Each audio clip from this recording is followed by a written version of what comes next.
basahin ko. Pero kung mo makasipapasok, tumatas. Kung ito po siguro kwentuhan namin kung paano namin sa Amerika. After 24 years, nakapunta lang sa Amerika siguro 1999. Dahil naging tayo na kondisyon na sila. We can tell you this is family back in America. He cried for the blood. Finally, nagkasama sa kanya. And most of all, and most of you have now witnessed their wedding in 2001. Pagbalik ni Kuya, dito namin sa Ikuwa. Pagbalik namin ni Kuya sa Ohio. Ano kaya na sila? The Lord was making sure that his kids were there when he took that to be with him. Nalalaman namin si Kuya at si Ningning at the time they were pregnant 20 years. Kaya hindi sila makaanak. We prayed at the dining table for her to get pregnant. Wala mahirap sa Panginoon. Of course, there she is, our beautiful girl, Zia. Of course, si Kuya beyond heaven, sa kasayangan,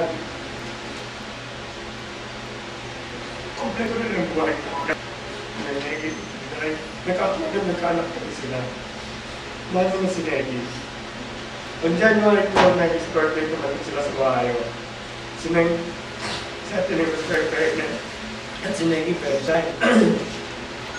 Napakilis nga ang laway niya, she wouldn't say a word. Si Neggy, first time namin nag-start with the family namin si Ate Neggy. Pero parang matagal na kami nakilala. Matagal na yung pinagkita. We loved her very much. She was a faithful wife, a good daughter, a loving sister, a beautiful person inside and out, sister-in-law, a gentle mother, and a loving mom. Maraming masasabi sa kanya. Ano sinabi sa Bible? Behind the good man is his wife. After delivering niya in February 2007, si Peggy nasa bahay pa rin. When she would have been in school, isang gabi tumakas ko na Ningning. Sabi, Ningning, pwede mo bang sabihin sa school mo sa mga bata? Sabi niya, that's a lovely question. I wanted to, but I have a 5-month-old baby. I have to teach Tari one-on-one, and it's really going to be hard. Sabi niya, Kuya, let me pray about it. So we hung up, and she opened the Bible. Aba, nabuksan niya. Sa Acts 5:42, they never stopped for a single day to teach and preach Christ Jesus in the temple at home. Teach at home daw, di sige.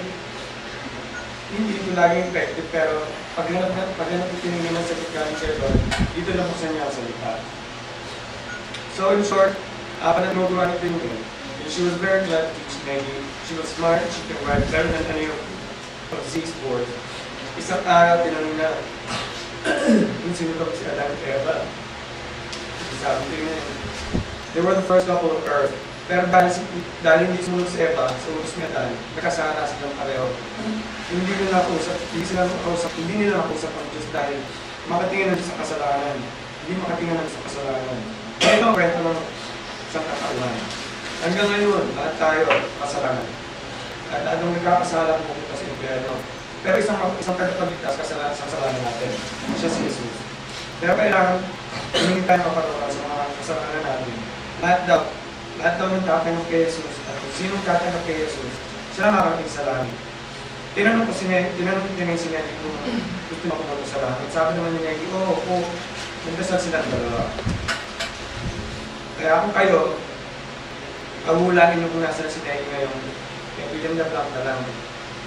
Siya ay naman. She was sent to those prisons reading moment para mapapipid ang mga lola, ang parents, at all ng mga mamangingika niya. Wala niyo kung nasan siya. Nagkaroon sila ng bahay. Ito lang ngayon, bago sila pumumigula. Nag-aaral sa Tining, nagturo si Tining kay Tining, tapos sa kanyang pareho. Mag-drive. Sabi Tining, yun yung mga matatanda. Nakakita ng daan, nagdadrive pa rin. Hindi na nakakita ng daan, nagdadrive pa rin. Yung kaya mo niya na, kaya ko din ito. Nakuha siya ng bagong lisensya, noon yung Mayo, bago sila dumating dito. Bago din nakuha siya nila, yung one rapport.